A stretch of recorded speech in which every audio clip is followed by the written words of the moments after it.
Got welcome.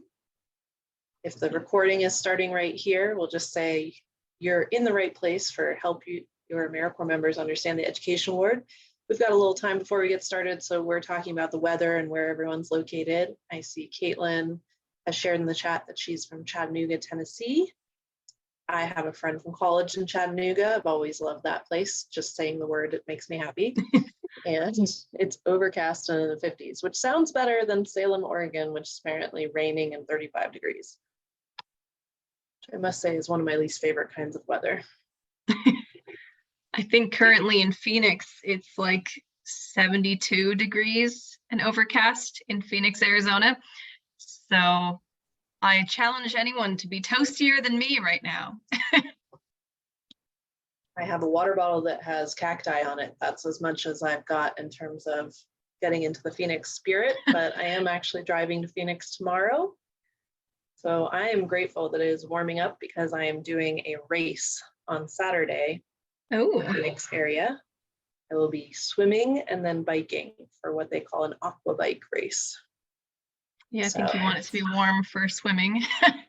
Yeah, it's not in a body of water. Well, I guess it is, but it's in an outdoor swimming pool that's heated. So I don't have to worry about when I'm in the water, but I did it last year and the air temperature was very cold last year in the morning. And so you got out wet and you were very cold. This year, I think it's going to be pretty nice, actually.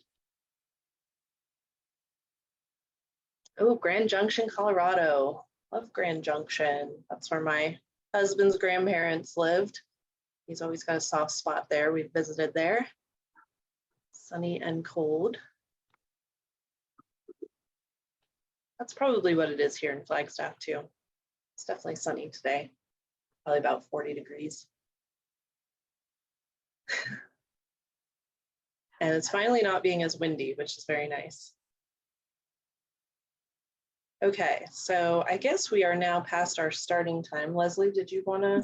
Yeah, I think we should go ahead and get started. So I'm Leslie Wilkoff from the Core Network, and I just want to welcome our participants to the Help Your Members Understand the Education Award, which after 22 years of running our Education Award program, I understand it. So I'm glad that Sharon and Kelsey are here to help you all understand how to better relay this information to your core members to make the most of their Ed Award. Just want you to know we're recording the session, and please stay on mute until they ask for questions. And the session materials, as well as the replay, will be available on the Attendee Hub until June 7th. So take it away, Sharon and Kelsey.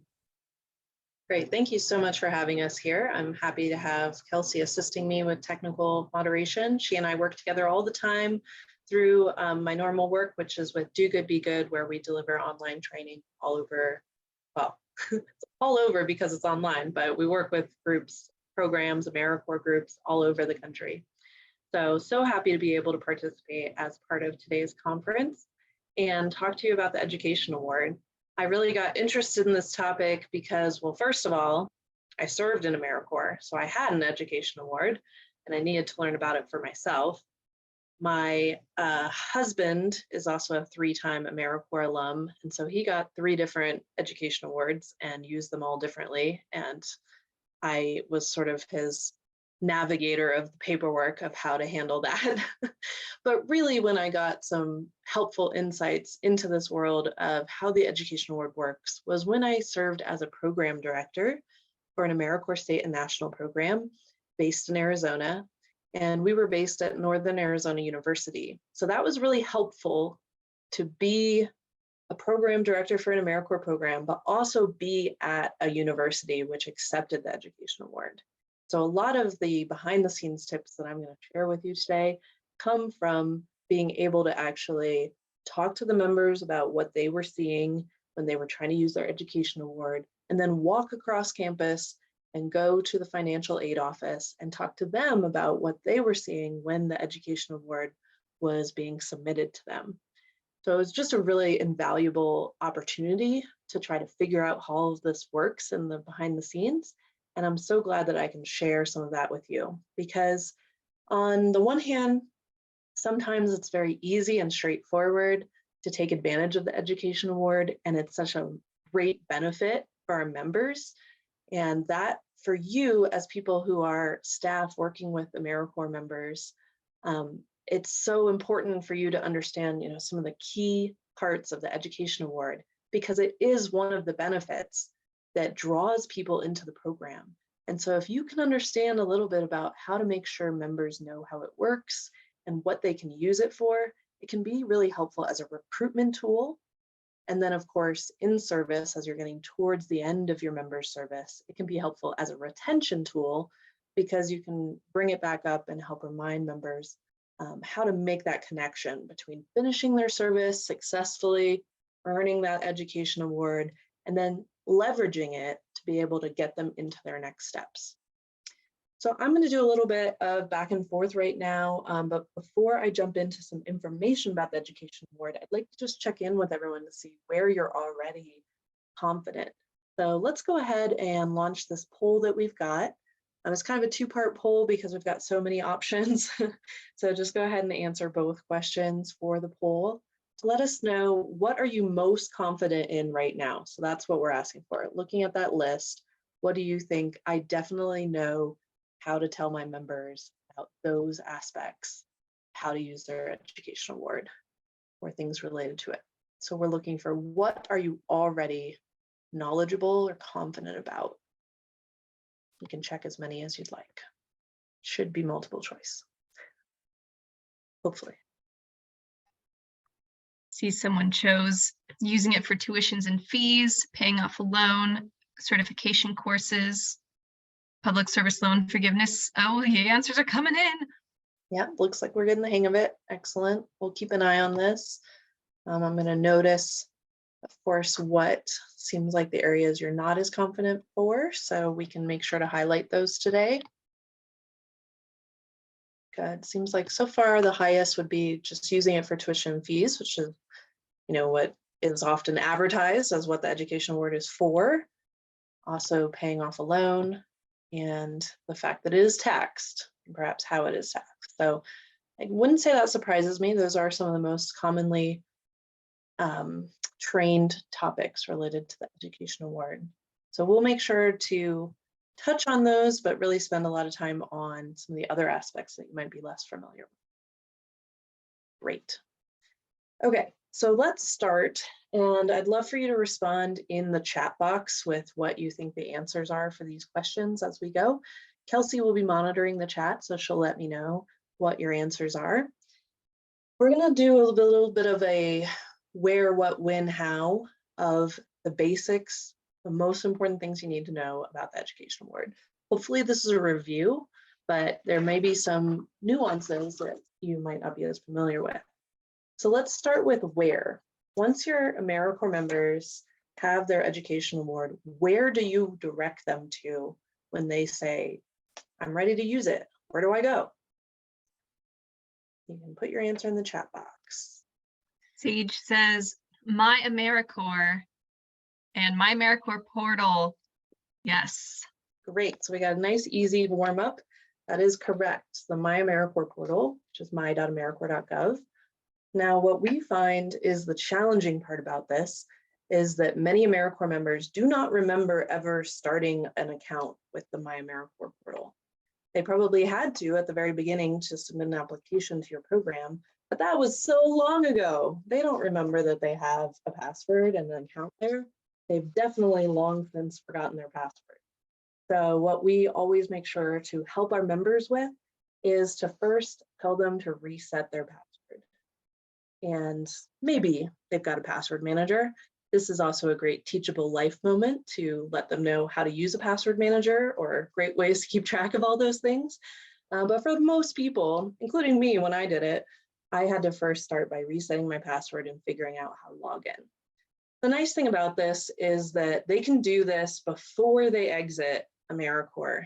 They can make sure they've got access. They won't be able to see their Education Award yet if it's still during their term, but they can at least get logged in and make sure they know how to get to the site. And I would highly recommend trying to help your members before they leave their service term get access to the site so they are very clear about where they're going to go once they want to use their education award. So that naturally brings us to, when do they earn their education award? When do they get access to it? When will it show up in my AmeriCorps? 3 different ways to ask the same question. When?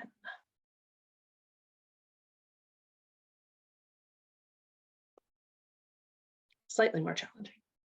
Once they are exited from the program, which can take up to 30 days after their end date. Well, that's a very specific answer. I love it. Love the detail.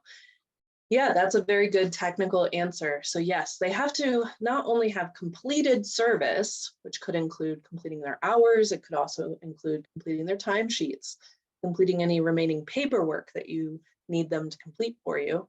They need to have completed all those requirements. And then you as program staff or whoever within your program is part of that exit offboarding process will be reviewing all of that and then going through the actual exit form and going in e-grants and exiting the member. And so what happens on the back end is that the e-grant system and the My AmeriCorps portal are connected behind the scenes. So it's not until that exit is processed, until that form goes through, that that education award is going to show up, seems magically, in the AmeriCorps members account. And as you pointed out, that could take up to 30 days. So that's a good expectation setting thing to think about with your members. And it particularly depends on when your program exits members. So I know I had a program that we had quite a few members who exited August 31st. And that created a lot of challenges because the fall semester for college started before August 31st and tuition was due before August 31st. And so we had members who had expected to be able to use that education award towards fall tuition, and they were running into a problem with the way the timing was lining up. So it's great to think about what's your schedule, when are you exiting members, and have that conversation with them ahead of time to set expectations. And you might be able to also find out, do you have any members who are planning to use it immediately and they have a deadline that they're pressing up against? And could you help? You know, maybe you do process their exit form first so that they've got that money right away and they don't have to wait and they don't end up having any penalties. The penalties, by the way, would come from the school side, not from the My AmeriCorps side. All right, there's another aspect of the when question, which would be, when do they need to use their education award by? When, how many years do they have before it expires? Oh, Very fast. 7 years, 7 years, 7 years. Yes, I made a little 7. I'm very proud of myself out of a sticky Cute. note. So we've got 7 years. So if they're exiting this year, it's based on when they exit. So 2023, that's easy math. That would be 2030. And what we find is that for members who don't have a plan in place for how they're going to use their education award as they're exiting AmeriCorps, often 7 years goes by a lot faster than they thought. And unfortunately, I mean, the data is there from AmeriCorps at the federal level to show that the AmeriCorps Education Award goes underutilized. There's a lot of people who just lose it because they don't use it within those 7 years. And that breaks my heart. I also have a friend who shall not be named who actually did AmeriCorps multiple terms and has loans, but never figured out the paperwork, didn't take the time to get logged in to figure it out. And her first education award at least has expired, even though she had loans that were qualified loans that she could have put it towards. So whether it's they don't know what to do with the education award, or they just are scared of diving into the world of loans and paperwork and all this bureaucratic stuff, we do not want to see the education award go underutilized. So we can definitely take an active role in trying to help our members not let that happen to them. Question, Sharon. Or a comment from Leslie. I've heard from some members who thought that no matter when they earned an award, if they earned multiple, they all expired at the same time, 7 years after earning the last one. That is not true, and I'm glad you bring that up, because a lot of what we combat in education award training is what are assumptions or misunderstandings people have about the education award. So each education award does have its own expiration date that's based on when you exit your term, and that can be confusing. So members might lose track if they're doing multiple terms of what the due dates are for those specific ones. So thanks for bringing that up. Yeah, it's hard to do. One thing I've found about education award training is it's hard if you ask people, do you feel like you know how to use your education award? Like, I've asked members that plenty of times, and I cannot tell you the number of times that they've said, oh yeah, I'm pretty confident in it, I think I know. And then we get to talking about it and it turns out they've been given wrong, maybe they didn't get given wrong information, or maybe there's things in online forums that they've heard, they've passed around information.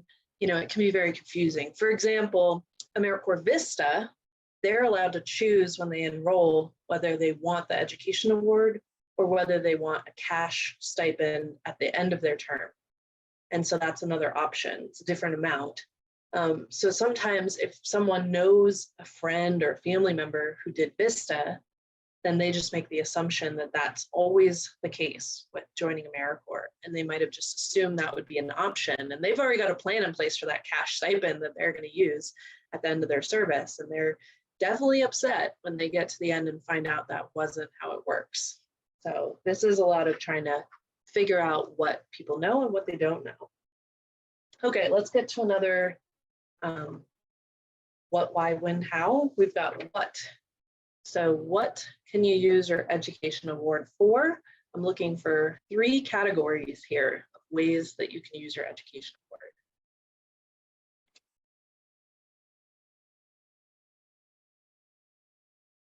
This one is pretty common, and we kind of gave you a hint during the poll.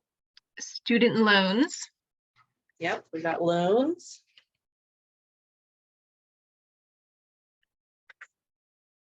Tuition. Tuition and other educational expenses. So we're missing one category. Just one left.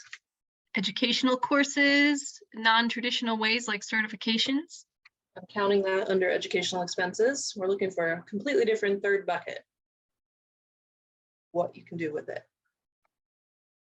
This is the one people were less confident in, so maybe that's why. Let's see, passing it or transferring it to a family member. Ding, ding, ding, transfer. Yes, fantastic. So transfer. Now, there's a good reason why you are less familiar with the transfer your education award, and that's because you have to be 55 or older when you're serving in AmeriCorps to be allowed to transfer the award. So almost all of your members, maybe all of your members, would never qualify to be able to transfer their education award, which is why this is the least familiar one. The problem, though, and why I want to make sure we still highlight it, is that we've found through surveying members that they see this word transfer, and first of all, they think it has to do with transferring educational institutions, because that's how transfer is used as a word in the word of school. Or they assume that this means they don't read the fine print and they think that this is an eligible option for them. So I've had a lot of members who have had in their mind who they want to transfer their education award to. I mean, it's so wonderful. It's very generous. They join AmeriCorps and they think, I've got a little sister who's getting ready to go to college and I want to be able to gift this, transfer it to them. So it's important that you know how this works, because I have found more and more members have misinformation or have made a wrong assumption about the fact that they can transfer their education award, and they can't unless they're 55 or older when they're serving. So just try to head that one off at the beginning and make sure they understand that's not eligible. Now, I will say there's a lot of great advocacy work going on right now by America's service commissions and some other entities like Service Here, who are trying to push for this option to be available to members of all ages, because as we said, a lot of members want to do that and they are very generous with it. And I think it would fully utilize the award a lot more. So I think it's a great idea, but it doesn't exist yet, and it would literally take an act of Congress to change it. So it's not going to happen in the next couple of years either, but hopefully one day that will be available. Okay, so we'll talk more in a bit about diving into some of the details that you want to know. I don't want to get too into the weeds, and hopefully you can stop me from going into it, because I certainly can. I have a PhD in the education award that nobody wants to know, and you don't really need to know as staff, but these are the two main buckets that you're going to be telling members about and helping them understand, or pointing them in the right direction on. Okay, we would be remiss if we didn't throw in our last question area, which would be how. So I will not ask this of you. I'm going to just tell you a few tips about how the Education Award gets utilized, how it works. We already covered that it happens at AmeriCorps. But one thing that's important to know, because I know that many of you will hear from alumni from your program who they've got a connection with you. So even though they're not in the program anymore, they go to use their Education Award, they run into a challenge. I don't know if this happens to you, but this certainly happened to me a lot as a program director. They would call me because I was the person they knew. They thought AmeriCorps, they thought me. So they would call me and ask me, hey, what's going on? Why can't I use it this way? Or why is this happening? So I think it's important to understand a few key things that members run into that are challenging, so that you know how to direct them. So when they're using it for tuition and educational expenses of any kind, they're sending it to a school, it is going to be sent in 2 payments. This is part of the federal regulations governing the Education Award. So there's a first half that comes right away once they've submitted their paperwork in AmeriCorps saying where they want it to go. First half comes in, but then the second half comes later. And it's a little challenging because you don't exactly know. If they say, well, when's the second half of my money gonna arrive at the school? They're asking me why I haven't paid.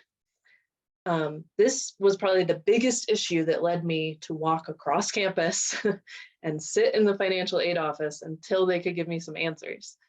And what I found out is that on the AmeriCorps portal, you as an AmeriCorps member say where you want the educational award to go. But then the educational institution, the school, they also have an account, and they get a notice saying, like, Kelsey has an education award she wants to use at this school. And then the school has to check if they're enrolled as a student. And then they have to say, yes, send us the money. We know Kelsey, she's enrolled here. Please, we'd love to get money from you. When they do that, on the form that they complete, there's a question that asks them about the midpoint date. And when I've talked to schools, many of them don't know why they're being asked that. They don't know what it means. So they put in some date, which is often like the drop date for classes. And that is when the second half of the money will come to them. It's whatever date they put on that form. So that's hard because the member doesn't always have access to that information. And the school sometimes, especially now with high turnover in jobs and the fact that there's a lot of people who are new to their job or they're understaffed at those offices, there can be a lot of confusion on the school's end about how to get access to that form, how to fill it out correctly. So sometimes that is where things go awry. Luckily, as AmeriCorps has grown as a program and there's more and more people who are using their education award, it's gotten better because a lot of schools are very familiar with it now and they understand the processes, they know who's doing it. But certainly in the earlier days, this came up a lot more frequently when people didn't know. And you can still run into it sometimes. Kelsey, any things I need to check on before we move forward? The only thing to note is Leslie said, I thought I knew everything about the Ed Award, but this 2 payment info is new to me. So you got the good tips, Sharon. Yeah, it was new to me for, I worked a few years as a program director before I figured it out. The resource sheet does have the actual federal regulation language quoted in there about the two payments so that you can see how that's referenced, in case people are asking and want to know, why is this that way? It's a good question. Why is it that way? I can tell you where the federal regulation says that it has to be done that way. I still don't really know why it is that way. I've heard rumors that it's that way because of the early days of AmeriCorps, members would put their education award towards a school and then they'd drop out and then they'd get a refund for the money. And that was how they could sort of subvert the process, either knowingly or unknowingly, and get the money directly. And this means that they can't do that because the second payment comes after the drop deadline.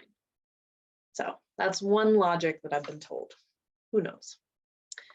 All right, there's one more concept from the world of financial aid that I learned in this process that really opened up my understanding of how the education award can be used. And this goes to a lot of the questions and comments that we had earlier about other ways to use the award besides tuition and fees.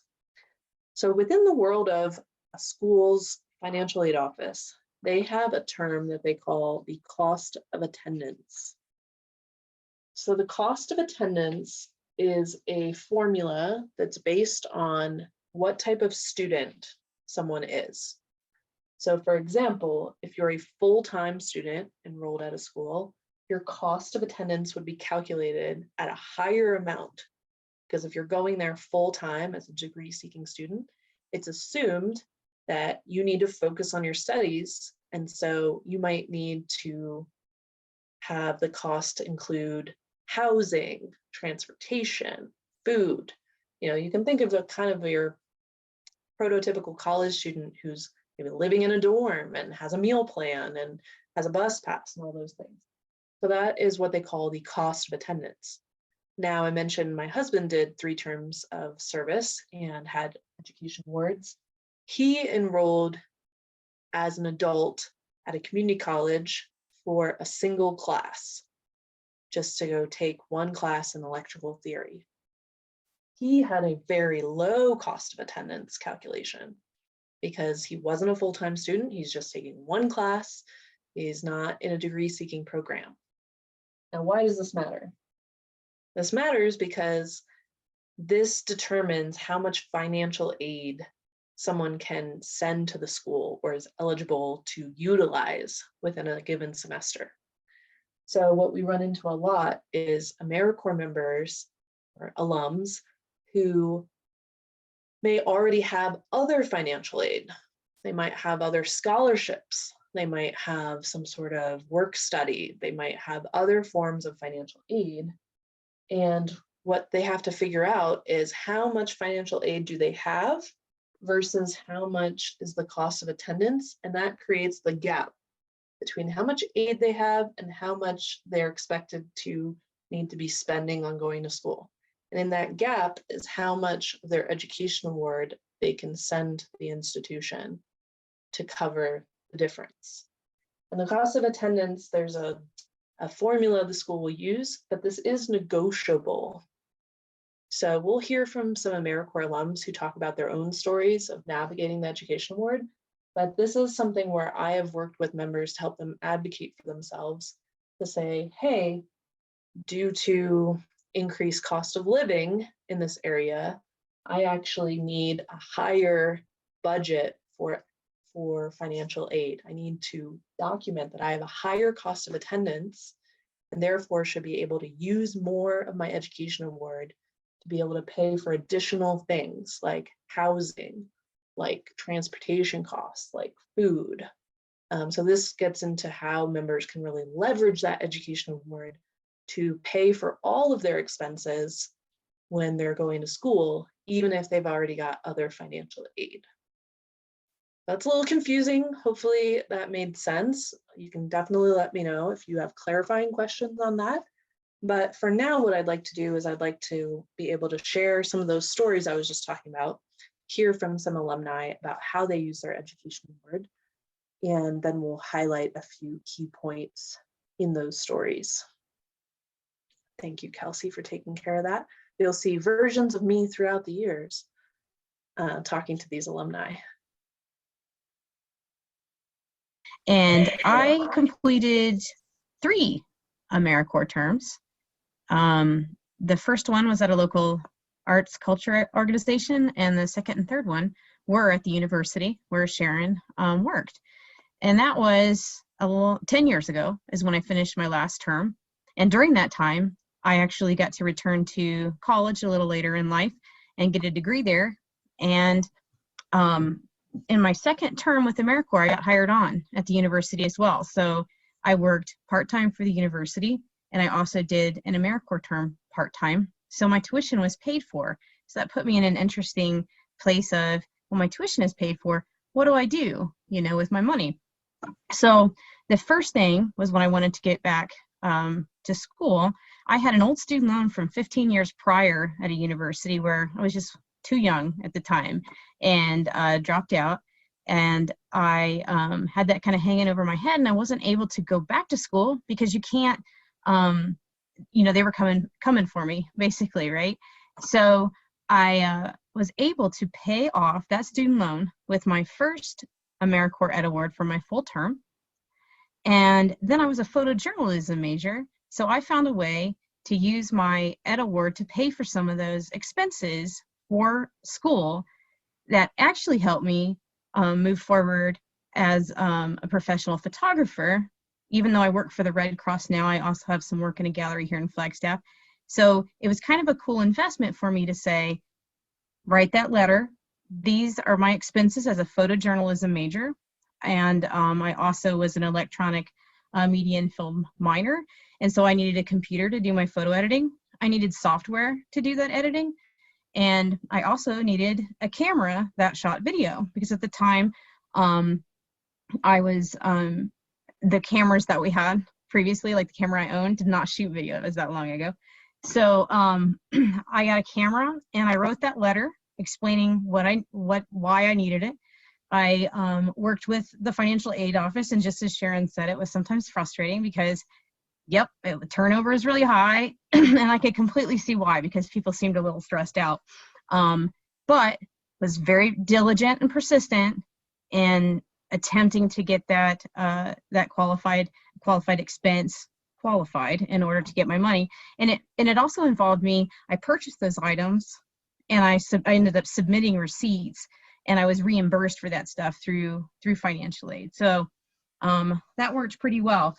And also, I do believe it's been a while, but I think I also did the where that little budget is that you talked about, Sharon, where you were able to change up your cost of living to a certain extent in order to creatively receive some more of that money for my living expenses at the time. So that was really great. And I have to say that, so I wore my AmeriCorps gray today because I knew I was going to be on this. I had to go digging for it and find a shirt that wasn't completely covered in paint or filth or whatever, because you know how it is to be an AmeriCorps member. But I have to say, from being hired on at the university because I took an AmeriCorps term there, that was amazing, opened all kinds of doors for me. I got my degree. And then when I got laid off from the university, because of that experience, one of my terms was dedicated to disaster relief. And the boss there was also on the board of the Red Cross. I was able to get a job at the Red Cross, and I've been working there for 4 or 5 years, and met an AmeriCorps alum at the Red Cross who served a little later than me. But it's really cool to have that kind of stuff in common, and it's really amazing how AmeriCorps opens those doors for you. So thanks. Awesome. Sailor is still living here in the Flagstaff area, so I get to keep track of what they're doing. And Sailor is still working at the Red Cross. And it's funny with these moments that, Sailor was talking about how you have those connections with people. And I actually was on the receiving end of services from the Red Cross, because here in Flagstaff, Arizona, we had some very dramatic fires followed by some wildfire related flooding. And my house was one of the houses that flooded in that disaster. And so who do I see at my door but Sailor, who's there with the Red Cross cleanup kit for me, and being able to talk about, oh my gosh, what are you up to now, and all of that. So national service really does connect you to the best people. Another funny story from that same moment. And I completed. Sorry. Sorry. Another funny story from that same incident, you know, in general, being a flood victim was not a funny story, but there were some fun moments. And one of those was that in addition to having Sailor and the Red Cross there, we also had a Conservation Corps. We had Conservation Corps members who were mobilized to put out sandbags for people who were vulnerable adults or who needed additional assistance on my street. And it turned out that my next door neighbor was getting help from these AmeriCorps members serving in a Conservation Corps. And so I thought, oh my gosh, I want to do something as an alum for these wonderful members who are helping right on my street. And I thought about, you know, cookies or whatever I could throw out there. And then I ran out there when they were taking a break. And I just sat in my front yard and I said, do you all want to know about the Education Award? I was like, I teach about how to use your Education Award on a national level. And they're thinking, who am I? I'm like wearing pajamas or something. I was just out there like on my own front lawn. And they're like, okay, sure. Yeah, crazy lady, let me listen to you. And so we ended up getting everyone a little semicircle and I taught them about the Education Award and answered all their questions. And by the end, they actually did believe me that I was an expert on this. And they all learned something and were like, oh, wow. And they, you know, we talked during their break and then another load of sandbags arrived and I waved goodbye and went back inside and it was fun. All right, Kelsey, we're ready now for the next clip. So I have actually used my Education Award in 2 different ways. I used it in 2008 after I got out of my AmeriCorps program in Florida. I used it in Oklahoma for some tuition, but also I bought a laptop with it. And so I had a slightly different experience than Sailor. I also got equipment, but I got it through the university. So when I applied to use my educational award, I said, hey, you know, can I also buy a computer through the university? And they said, so, sure. And so they added it to my university expenses. And I just paid them one lump sum and then bought the computer through the university. And so that made it really easy. They were obviously very used to using, working with AmeriCorps students. And so I didn't really have to do anything special. It was great. What I did do though was tell them all of the things that I wanted to do with my Education Award early. So I wasn't kind of at the wire trying to figure out how to use it. And then again, I used all of my Education Award in that year. And then when I was working in Flagstaff, I got another Education Award and I used it for school again with the NAU, or Northern Arizona University. And once again, I got all of my applications in early. And so I didn't really have to worry about coming in at the wire or people wondering where their money was. The university, obviously, because Sharon was there, was used to working with AmeriCorps students. And I used it for tuition at that time. So it was pretty straightforward there. And it was great because it helped me get 2 degrees. And, you know, I don't use either of them in my work, but that's fine. It helped me get my foot in the door. And so it was a really great. I hope that by hearing from the alumni themselves, you're seeing some of the nuance of how people talk about the Education Award and how it's helped them. I want you to both learn from their own experiences, but also I was hoping this would demonstrate to you an important teaching tool, which I'm sure many of you already utilize, which is to leverage your own AmeriCorps alumni from your program. I will have resources detailed on the resource sheet about how to invite your alumni to serve on a panel about the Education Award. If you're already bringing your members together for an in-service training day, that's such a great way to teach about the education award is to let them hear from the members themselves. I also, as you can see, I've recorded these, so that can be helpful if you're not able to get all of your members together consistently around the right time. Being able to record some of your own alumni talking about their experience and then sending those out or making those available to your members would be a great teaching method. Before Kelsey, you go to the next one, I am going to actually share. Just want to give a shout out. I just told that story about the members who helped on my street. So I'll give a specific shout out to American Conservation Experience, the ACE members. I know that some of you might know of ACE. So those are the members who helped with my street. I think there were also Arizona Conservation Corps members who ended up mobilizing in this response as well. So shout out to both of them, and just so grateful. And it was such a circular moment for me to have worked with AmeriCorps for so long and then be on the receiving end of services. Okay, Kelsey, I think we've got another video queued up.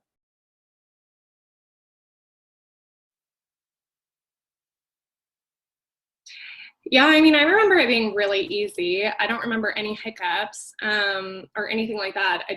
I remember because I used mine to pay loans, and those loans were federal. They were serviced through a federal, like there was already a relationship there between the federal agencies. And so it was just very simple, like logged into my AmeriCorps, access the amount. I made the mistake, and I will echo what Sharon was trying to get, was communicating earlier about the taxes situation.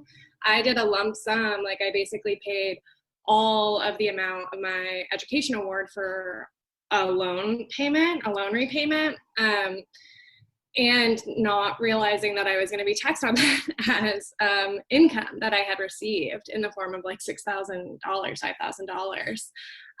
And so that was pretty shocking at the end of the day, like when my 1099 came in and I had to pay that after having just come out of AmeriCorps. So I would really recommend that if you can, pay half of it like December 1. If you're going to use all of it towards a loan, I really recommend pay half of it or something like that December 1, and then January 1 or February 1 pay the other half of your education award onto your loan. But yeah, it was super simple because going back to the agencies being linked, you just looked it up on like a database, they had it, it was like perfect, it sent quickly. Yeah. Great. So I hadn't highlighted much about the taxes yet. I know that was one area you all were most confident in, but I do want to echo a few things that Betsy was saying in her story. So first of all, a lot of members ask the question of, how will I get the data to put on my taxes? Like, how will I know what to put on my taxes? They should receive a 1099 miscellaneous form from the IRS for any of their education award that they use within that taxable year. A common question I get is from members who say, I didn't get a 1099 miscellaneous form. Why not? So I'm curious if you all can guess, if your members are saying, why didn't I get a 1099 miscellaneous tax form? Thought that's what was supposed to happen. What you would think might be going on.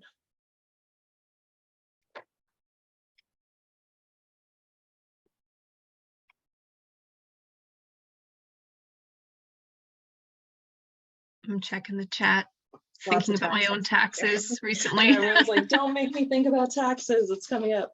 Let's see, potentially an address change. Potentially. Could be. That is sometimes an effort. The other things that often are the case, so actually the most common reason people don't get it is because they haven't used their education award yet. So they make the assumption, again, we're dealing with a lot of mistakes in the assumptions that members make. They assume that they get taxed the year that they earn the education award. They've been told it's taxable. They know they just got it. So they think that they're going to get taxed right away. But they actually don't get taxed until they use the education award.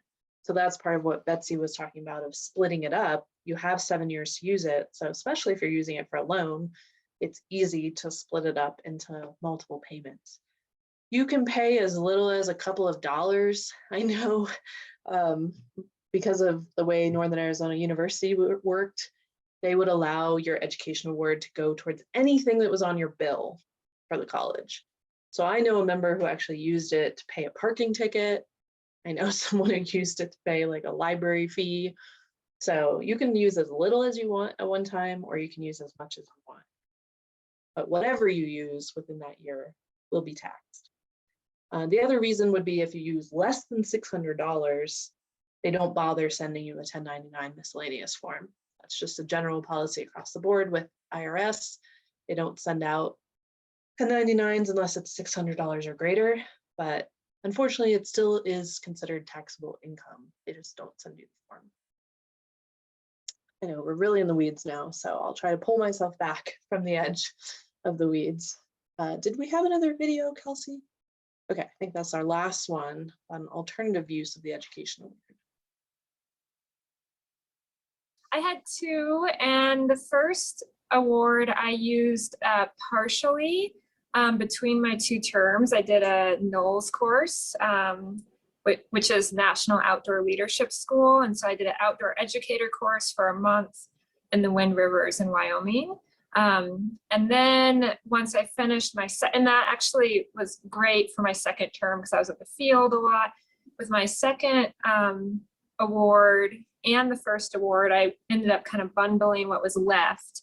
And I went to massage therapy school in Flagstaff, and that particular institution had just become accredited. So I was like, it was the first year I could use my Ed Award. So it was perfect. And yeah, that one became very useful. Okay, so I love Rachel's story. Rachel is still working as a massage therapist in her own business in Montana. So very exciting to be able to leverage that education award into a new career path. My husband also, he ended up, like I said, used it for electrical theory class, which then allowed him to pivot. He had been a Conservation Corps member. He did a service term with ACE, another service term with Arizona Conservation Corps back when it was called CREC. Anyway, he did 2 Conservation Corps programs, and then he also did a Wildland Fire Corps program. And he had a degree in environmental science and really was thinking he was going in that career path of working in something environmental. But after many years of struggling with seasonal work and some challenges with not liking the way that aligned with his lifestyle, he decided to make a big career pivot. So he used his education award to go back to the community college. He got the electrical theory class. He also took a welding class. He was also able to get all the welding equipment. And now he works as a journeyman electrician and also has a side business doing welding work. So he also, just like Rachel, was able to make that career pivot. We do have a couple questions in the chat box, Sharon. Great. Number 1, I thought you could only use the Ed Award for other things after tuition is paid. Is that correct? It's a school by school policy decision, but I would say most schools do default to having you need to pay your tuition first, and then they won't let you, put it towards anything else after that until that's taken care of. So I would assume that would be the case, but you can always ask, and it can be different by school, or you can get, a different policy for you if you have a good reason for it. I have had that be something where members have different buckets of financial aid and they're trying to leverage them in a specific way, and they want to be able to put the education award towards one thing, a scholarship towards another thing because of the requirements of each. And hypothetically, that is all doable. And this is where I try to use the sort of life teachable moment of how important it is to advocate for yourself, to also, on the resource sheet, I talk about document all your conversations with the financial aid office. Get to know the person at that office. What is their name? What is their direct phone number? They will work with you if you work with them. And sometimes it takes multiple calls or a visit to the office to be able to get it to work. But in general, schools want you to be able to leverage all the aid that's available to you. But it can be a bit tricky to do things in the right order, fill out the forms right, to be able to make it all work right. So you got to have a friend in the financial aid office. Okay, and then for NOLS courses, do you have to get the money distributed through an institution? You do, and this is a big deal with some of the alternate uses of the Education Award, is that it is accessible for things like a Knowles course. I know at our school there was the program that used to be called Elder Hostels. It's now called Road Scholar, which was another travel plus education program that you could take advantage of. But in both cases, and in many other cases, you have to be an enrolled student, and the money has to go to the school rather than paying as a member of the public a just straightforward fee to be able to take the course. What I have learned just from alumni who have done this is that typically that means it costs more, but if that's what you want to use your education award for, it's usually, you know, better in the long run for you to be able to use it that way, but it might cost more because you have to do it as student and paying tuition. And often that's a higher fee than if you were a member of the public just paying an outsider fee to be able to attend. For Knowles, I think it always used to go through the University of Oregon. So you'd have to check with the program, but they use, you know, they work with alumni all the time. So they are very familiar with how that works.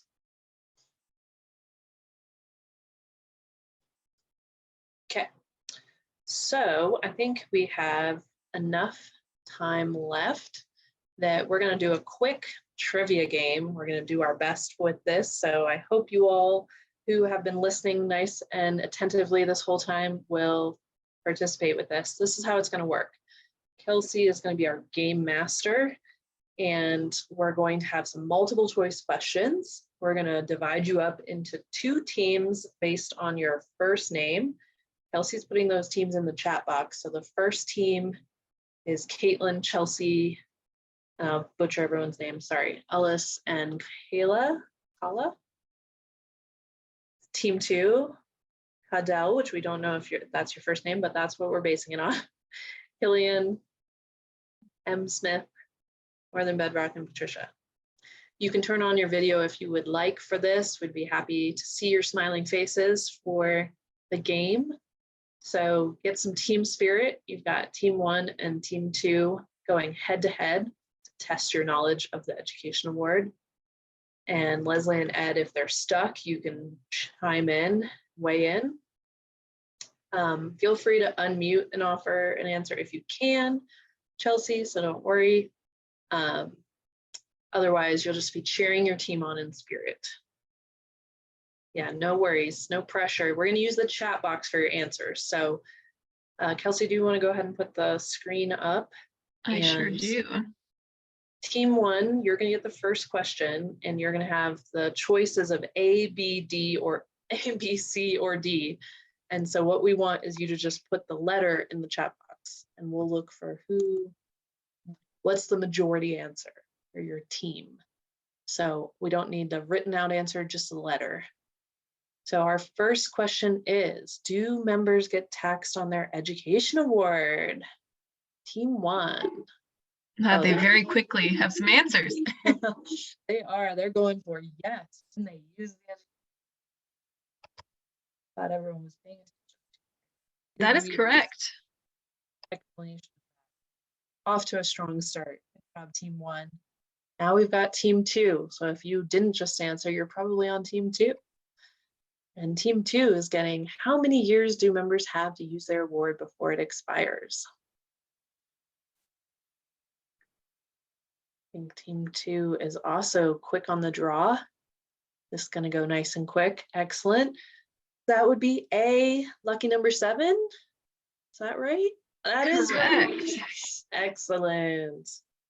That is the easy way to remember it. Lucky number 7. All right, back to team 1. Yeah, team 1, beginning of the alphabet of your first name. Can a member transfer their education award? Got some long written answers, so take a moment to read. By the way, Trivia Maker is an easy site to build trivia games at, so hoping by doing this, I'm also demonstrating another teaching tool that you can use with your own members of how to teach them. All right, have we seen any answers, Kelsey? I'm seeing 3 C's from team 1. I'm gonna Okay. go with So C. they're going with yes, but only if they are 55 or older when they start service. That is That is correct. correct. Yes, I do want to note that one of the incorrect answers did include some helpful information, which is that if you were working with a member who's older, who qualifies for this, that does count towards foster children and adopted children. So that was the only generosity they had in that. All right, we're back to team two. Team two, what could it mean if a member doesn't receive their 1099 miscellaneous form from the IRS? This is a test of everyone's paying attentionness of today. I did try to give you guys some answers earlier. And just to clarify, Sharon, is this a case where any option that says all of the above is all of the others, or just the ones above that option? Like you've played this before with me. Yes, all of the above is more of a metaphorical thing of like all the other options. So yeah, in case that helps at all. I've seen a Looks like we've got two A's from team, 3 A's from 3 team A's. 2. So they haven't used their education award yet, still sitting in a trust account. Let's go for it. Oh, That is that is incorrect. correct. Let's see if you've got another option. Oh, they're quick on this one now. Leslie's even chiming in. All right, so yeah, what about C? Could it be C? Correct. Oh, yes. So they could have also used less than $600 in a single tax year. And also, especially during the pandemic, the IRS just got really behind. And for a while, forms were taking forever to come out, and maybe information was incorrect. So sometimes it's not their fault, it's IRS's fault.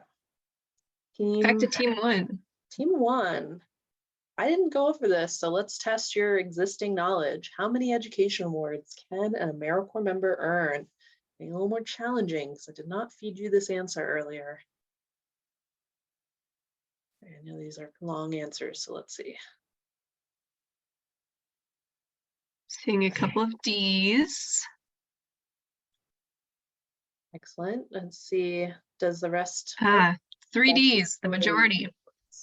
So that would be members can receive the aggregate, which I had to Google, of 2 lifetime education awards. Is that correct? It is correct. In case you also had to Google the word aggregate, that means that someone could do, a lot of Conservation Corps terms, a lot of Corps Network programs offer less than full-time slots. So you frequently might have members who do a 450 term, a 900 term, maybe a 675 term. They're going to be having different types of terms that can add up to a maximum of basically 2 MSY, if we're thinking in grant language. So they could do up to 4 terms in AmeriCorps state and national programs. And if that adds up to more than 2 MSY, then they'll just stop at 2 MSY worth of education award. Hopefully I didn't just re-confuse you. It's a little confusing. This is back to team 2. Team 2, oh, I'm glad you're keeping track. Great. Team 2, in which circumstances an education award split into 2 payments? One of the most unknown details about the education award. Yep, as Leslie reiterated from the last question, you cannot serve more than 4 terms in AmeriCorps state and national programs. You could do 4 terms in national and then do 2 VISTA terms and then become an AmeriCorps senior when you're over 55, in case you're really looking to be a lifetime. I'm seeing 2 B's from team 2, so we'll need someone else to weigh in before we have a majority. Oh, there we go. 3 B's. When a member sends their award to an educational institution. Yeah, Correct. So I don't think we actually clarified this earlier, so I'm glad you weren't confused, but it does not happen if they send it to a loan servicer. So it's only when it goes to the educational institution. If they pay off a loan with it, it just goes as 1 payment. Team 1. Team 1, we're getting down to the end, so this is your chance to try to keep your lead. What options does an AmeriCorps member have with federally backed qualified loans have? Whew. phrase that weird. This is another one I did not feed you the answer to earlier. So let's see. We're making it challenging at the end of this game. D question mark. I always love it when we start to get into question marks. Can you restate the question one more time, Sharon? What options does an AmeriCorps member with qualified federally backed loans have, or federally backed qualified loans have? Whew, that's a tongue twister. Basically, you got someone, they've already got loans when they join AmeriCorps. They're federally backed. They're wondering what their options are. I'm seeing a majority of D. So I'm going to go for that for team 1. Okay, is it all of the above? It is. Now I want to Yes. pause here for a second just to clarify, because this was a hard one. One thing that I learned actually after being a program director for 5 years, I was always taught, tell every person to put their loans into forbearance, because when you join AmeriCorps, you can do a forbearance request in My AmeriCorps, and they can put their loans in forbearance, which means they don't need to pay anything on their loans while they're in service. And then when they end service, if they've got their loans in that forbearance, they can also request to have the interest repaid, which is on top of what they already get with the education award. So to me, as a program director who hadn't been through this myself, I thought that sounds great. That sounds like a really great benefit. I should definitely tell everybody to do that.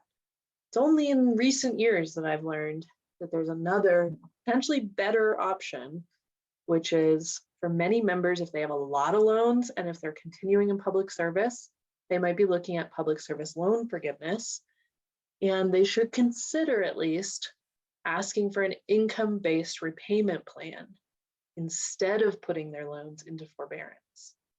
Because when they're in AmeriCorps, their income is so low, unless they're, really making money online or something, that they would qualify for as possibly $0 payments. So it's unintuitive. It's like, wait, it's payment, but it's $0. But it's possible, and it happens all the time.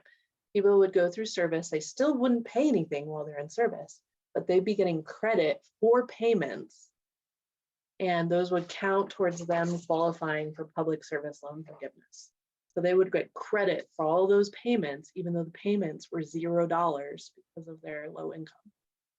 So it is a really great option, and members should really consider that. Ooh, okay, I took too much time. Let's go to, we have to find out who wins this trivia game. It's really hard to beat team 1, but team 2, this is your chance.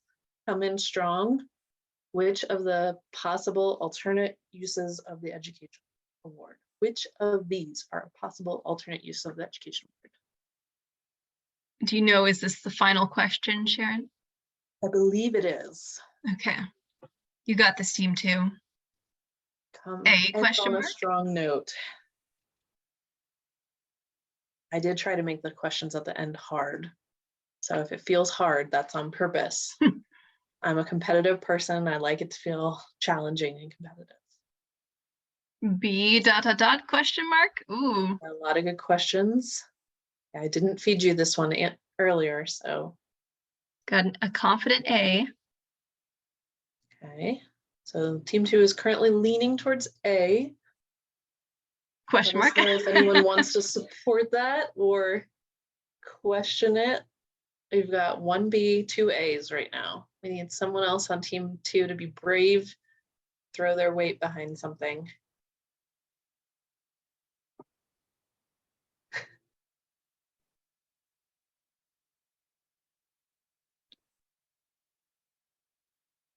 And if you, Let's see. I can switch to A. I'm probably wrong. Well, we're we'll gonna give you a try second A. to. Should we do A? Okay. yeah, because I only got 3 A's, so. That is That is incorrect. incorrect. So private loans do not qualify. Those might be loans like from a bank, for example, that are directly through a bank. They do not qualify for the education award. Okay, now we've got more support being from behind B. We already had 1 B, Northern Bedrock, who got talked into switching. And then M Smith for B. Do try Ed B? or Leslie want to throw in their weight for anything? We have an enthusiastic, I switch back to B. Okay, great. Let's try B. What about B? That is That's correct. correct. Yes. So this is actually, again, something I learned in recent years. So what I've always been told is the education award has to go to something that's accredited by the U.S. Department of Education. It has to be a Title IV U.S. Department of Education school. That seemed like that meant that it had to be in the U.S., but no. It turns out that there are foreign institutions, foreign schools and universities that are accredited by the U.S. Department of Education. And so they count as something that you can use your education award for. And in addition, you could put your education award towards doing a study abroad program at a U.S. school that's already qualified. All right, so I kind of stole the thunder of the end. Cheers to team one. Team one wins. Woo-hoo, good job. But we're all winners because we all just learned more about the Wow. education. But I see we maybe have a question in the chat that we should address. Yes. First of all, what is a 529 plan?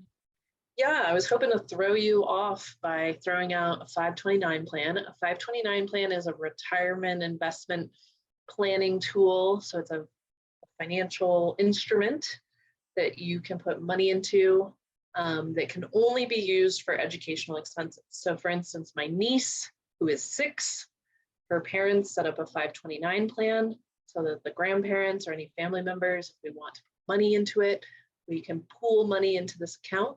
It's going to be used as her college fund when she hopefully goes to college. So that's what it's for. It allows you to put money in there pre-tax. So it's sort of like when you use a Roth IRA or I don't want to get the IRAs wrong, but it's an advantage because it doesn't get taxed. It allows you to put money in that doesn't get taxed that goes towards a college fund. Okay. And then for the loan forbearance, what documents do members have to provide upon completion to prove their actual term of service? For loan forbearance, well, there's different kinds of loan forbearance. So let me just start with that. So specifically, there's loan forbearance that is awarded through the AmeriCorps portal, like through the AmeriCorps system. So it's gotten really confusing right now because of with the pandemic and the CARE Act and everything, students had their loans put into forbearance automatically in many cases by, federal order and under the Department of Education. So there's a lot of probably everyone, almost everyone, maybe everyone who's joining AmeriCorps right now who has loans might already have their loans in forbearance. And so they might just be like, well, I don't need to do anything. My loans are in forbearance. But my understanding, I'll clarify that I haven't had to deal with this recently, so I don't think it's changed, but is that in order to get your interest paid by the federal government for your AmeriCorps service, you actually have to fill out the forbearance form that's in My AmeriCorps. It's in the My AmeriCorps portal. You need to fill out that forbearance form, and then that will be linked within the My AmeriCorps portal to your exit paperwork. So you wouldn't need to document it because you're going to already be documented in My AmeriCorps that you got that positive exit, successfully exited AmeriCorps, and then that will qualify you for the interest to be repaid. But that has been a confusing point for a lot of people, is that they already had their loans in forbearance for another reason, and they didn't fill out the paperwork in My AmeriCorps, and then they run into trouble at the end by not already having that in the system so that it can get interest repaid. Hopefully that made sense. Feel free to let me know if you have other questions related to that. I'll do my best. I have this on the resource sheet, but I'll also just point out that there's an amazing resource that's available now called the Free Student Loan Advice website. It's just freestudentloanadvice.org, and I linked to that on the resource sheet. The team behind that has amazing resources about public service loan forgiveness, about loan deferment, loan forbearance. There's just a lot of tricky details in exactly how loans are handled. And so that's like a whole nother workshop in and of itself. And I want to give you permission as program staff to not need to know all of those details, because you don't need a PhD in student loans and financial aid. What I would recommend is just direct your members to that resource of freestudentloanadvice.org. And also, of course, tell them to talk to their loan servicer to ask about interest-based repayment plans, because their actual loan servicer, the person that holds their loan, is the one who they would talk to about those interest-based repayment plans. Okay, before we hop off today, I am gonna just ask Kelsey to share a quick feedback form in the chat. I'd love to just get your fresh thoughts for joining us today on what you learned and what other questions you might have.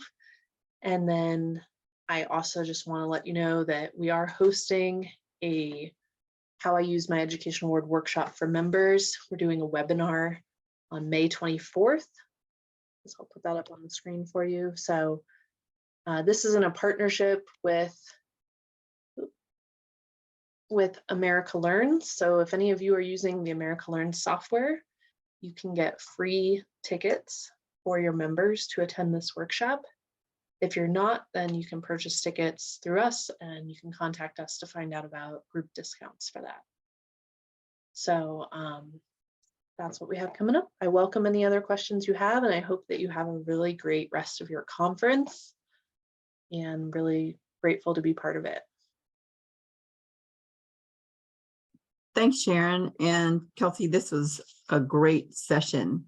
And I'd like to thank our participants as well, and remind everyone that there will be a conference survey for the whole conference. We're not doing individual sessions this year, which is why Sharon posted her link. And it's coming out this afternoon. So if you could all just fill that out and submit it. And just a little shameless plug for a document that I've worked on for many, many years and recently updated it on the uses of the Education Award and also non-traditional uses. And it has a lot of schools listed that your members can use. And it's part of our AmeriCorps oh my God, manual. And we're starting shortly, we'll be posting a core member resource library on our website. And one of the things that I wanted to post was materials and the presentation from last year's core member session that I presented along with someone from Do Good, Be Good. And it has a lot of good information directly for your members. I know this one was geared towards staff on how they need to present this information to their members. So we'll just incorporate everything to help the members understand how to use their award better or to its full advantage. So as always, your information was fantastic and we appreciate it. Thank you so much. Thank you. Have a great rest of the time.